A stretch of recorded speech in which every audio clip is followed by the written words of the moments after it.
ನನ್ನ ಅವರಲ್ಲಿ ಒಂದು ವಿಶೇಷ ನಿವೇದನೆ ಏನ್ ಮಾಡ್ಕೊಂಡೆ ಅಂತ ಅಂದ್ರೆ,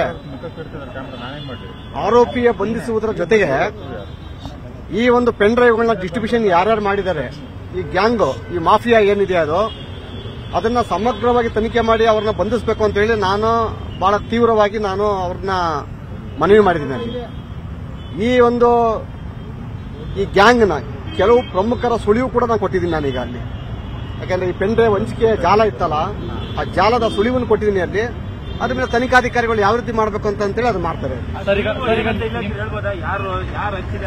ಸಾಧ್ಯ ಇಲ್ಲ, ಯಾಕೆಂದ್ರೆ ಅದು ತನಿಖಾ ಹಂತದಲ್ಲಿರೋದ್ರಿಂದ SIT ತಂಡ ಅರೆಸ್ಟ್ ಮಾಡಿ ತಂದು ಕೋರ್ಟ್ ಪ್ರೊಡ್ಯೂಸ್ ಮಾಡಿದಾಗ ಅದು ನೋಡಿರಿ ಅಂತ ನಿಮ್ಮ ಮೇಲೆ ಆರೋಪ ಮಾಡಿದ್ರು, ನೀವು ಈ ತರ ಪೆಂಡರ್ ಅಂತಿದ್ರು ಆರೋಪ ಮಾಡಿದ್ರು, ಎಲ್ಲರಿಗೂ ಗೊತ್ತಾಗಿದೆ. ಅದು ಈಗ SIT ಅಧಿಕಾರಿಗಳು ನಿಮ್ಮನ್ನು ಕರೆದು ಎನ್ಕ್ವೈರಿ ಮಾಡಿದ್ರೆ ನಿಮ್ಮ ಹತ್ರ ಏನ್ ದಾಖಲೆಗಳನ್ನ ಕೊಟ್ಟಿದ್ದೀರಿ? ಅದಕ್ಕೆ ಬೇಕಾದ ದಾಖಲೆ ಕೊಟ್ಟಾಯ್ತಲ್ಲ ನಿನ್ನೆ ನಾನು. ಅದು ಈಗ ಕಾರ್ತಿಕ್ ವಿಡಿಯೋ ಹಚ್ಚಿದ್ದಾನೆ ಅನ್ನೋದಾದ್ರೆ ಕಾರ್ತಿಕ್ ಮೇಲೆ FIR ಕಂಪ್ಲೇಂಟ್ ಆಗಬೇಕಲ್ಲ, ಮಾತ್ರ ಕಾರ್ತಿಕ್ ಮೇಲೆ ಎಲ್ಲೂ ಯಾರು FIR ಮಾಡ್ತಿಲ್ಲ. ಅದು ಮಾಡ್ತಾರೆ ಸರ್. ಈಗ ತನಿಖಾ ಹಂತ ನೋಡಿ, ತನಿಖೆಯ ಒಂದು ದಾರಿಯಲ್ಲಿ ಹೋಗೋದು ಬೇಡ, ಹಲವಾರು ದಾರಿಯಲ್ಲಿ ಹೋಗ್ಬೇಕು ಅಂತೇಳಿ ಮೇಲಧಿಕಾರಿಗಳು ಮಾತಾಡ್ಕೊಂಡಿದ್ದಾರೆ. ಅವರಲ್ಲಿ ಯಾವ ಆಯಾಮಗಳಲ್ಲಿ ಯಾರ್ಯಾರ ತನಿಖೆ ಒಳಪಡಿಸಬೇಕು ಅನ್ನೋದು ಈಗಾಗಲೇ ತೀರ್ಮಾನ ಆಗಿದೆ.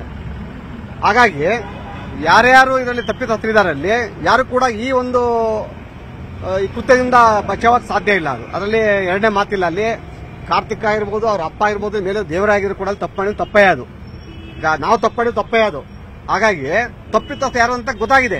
ಈಗಾಗಲೇ SIT ತಂಡಕ್ಕೆ ಗೊತ್ತಾಗಿದೆ. ಅಲ್ಲಿ ತಪ್ಪಿತಸ್ಥನ ಕ್ರಮಬದ್ಧವಾಗಿ ಕಾನೂನು ನಿಯಮಾನುಸಾರ ಯಾರ್ಯಾರನ್ನ ಯಾವ ತರ ಬಂಧಿಸಬೇಕಂತ ಬಂಧಿಸ್ತಾರೆ. ಅಲ್ಲಿ ಅದು ನಾವೇ ಯಾಕೆ ಕೇಳೋಣ ಅಲ್ಲಿ.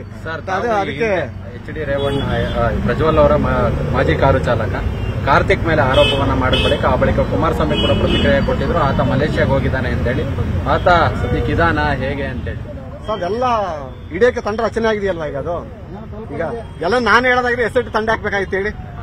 ಸೊ ಹಾಗಾಗಿ ಅತಿ ಶೀಘ್ರದಲ್ಲಿ ವಿತಿನ್ 1 ವೀಕ್ ಒಳಗಡೆ ಎಲ್ಲ ಹೊರಗೆ. ನಿಮ್ ಜೊತೆ ಯಾರಾದ್ರೂ ಸಂತ್ರಸ್ತರು ಯಾರಾದ್ರೂ ಸಂಪರ್ಕದಲ್ಲಿ ಇದ್ದಾರೆ, ನಿಮ್ ಜೊತೆ ದೂರ ಕೊಡ್ತೀವಿ ಅಂತ ಯಾರಾದ್ರೂ ಬರ್ತಿದಾರೆ? ಅಲ್ಲ ನೋಡಿ, ಸಂತ್ರಸ್ತೆಯವರು ನನ್ನನ್ನು ಭೇಟಿಯಾಗಿದ್ರೆ ಕೋರ್ಟಿಗೆ ನಾನೇ ಅಪ್ಲಿಕೇಶನ್ ಆಗ್ತಾ ಇದ್ದೆ ಸಂತ್ರಸ್ತರ ಪರವಾಗಿ. ಈಗಾಗಲೇ ಸಂತ್ರಸ್ತೆಯವರು ಹಲವಾರು ಜನ SIT ತಂಡದ ಜೊತೆ ಸಂಪರ್ಕದಲ್ಲಿದ್ದಾರೆ ಅಂತ ಮಾಹಿತಿ ಇದೆ. ಅಲ್ಲಿ ಈಗ ಅವರು ಪ್ರೊಸೀಜರ್ ಮಾಡ್ತಾರೆ. ಅಲ್ಲಿ ಕೋರ್ಟಿಗೆ ಸಂತ್ರಸ್ತೆಯವರು ಬಂದು ಅಪಿಯರ್ ಆದ್ರೆ ನಾನು ನನ್ನ ವಕಾಲತ್ತನ್ನು ಪ್ರೊಡ್ಯೂಸ್ ಮಾಡ್ತೀನಿ. ಅಲ್ಲಿ ನನ್ನ ಹತ್ರ ಏನ್ ಅದನ್ನ ಕೋರ್ಟಿನ ಪ್ರೊಡ್ಯೂಸ್ ಮಾಡ್ತೀನಿ. ಆಗ ಅದು ಬೈಂಡಿಂಗ್ ಆಗ್ತದೆ. ಅದು ಫಸ್ಟ್ ಸಂತ್ರಸ್ತ ಮಹಿಳೆಯರು ಕೋರ್ಟಿಗೆ ಬರ್ಬೇಕು ಅವರು. ಸರ್, ಈಗ SIT ತನಿಖೆ ನೀವು ಎದುರಿಸಿದ್ದೀರಿ, ಅದು ಕೋರ್ಟಿಗಿರೋ ವಿಚಾರ. ಅದು ಕೋರ್ಟು ನಾವು ವಕೀಲರು ಏನ್ ಮಾಡ್ಬೇಕು ಅದನ್ನ ಯಾರಿಗೆ ಕೊಡ್ಬೇಕಂತ ನಮಗೆ ವಕೀಲರಿಗೆ ಗೊತ್ತು. ಅದನ್ನ ನಾವು ಅದನ್ನ ಅಲ್ಲಿ ಡಿಸೈಡ್ ಮಾಡ್ತೀವಿ. ಸರ್, ಈಗ SIT ಅಧಿಕಾರಿಗಳ ಮುಂದೆ ನೀವು ಹಾಜರಾಗಿದ್ರಿ. ತನಿಖಾ ಅಂತ ಯಾವ ಹಂತದಲ್ಲಿದೆ ಸರ್ ಈಗ? ಅಂದ್ರೆ ಯಾವ ರೀತಿ ನಡೀತಾ ಇದೆ ಅಂತ ಬಹಳ ಖುಷಿ ಆಯ್ತು. ಶರವೇಗದಲ್ಲಿ ತನಿಖೆ ಮಾಡ್ತಾ ಇದ್ದಾರೆ. ಅಲ್ಲಿ ಬಹಳ ನನಗೂ ಒಂಥರ ಸ್ಯಾಟಿಸ್ಫ್ಯಾಕ್ಷನ್ ಆಗಿದೆ. ಅಲ್ಲಿ ತನಿಖೆ ಅತಿ ಶೀಘ್ರದಲ್ಲಿ ಸತ್ಯ ಅವರು ಬರಲಿದೆ. ಕನ್ನಡಿಗರ ಮೆಚ್ಚಿನ ನಿಮ್ಮ ನ್ಯೂಸ್ 18 ಕನ್ನಡ ಈಗ ವಾಟ್ಸ್ಆಪ್ನಲ್ಲಿಯೂ ಲಭ್ಯ.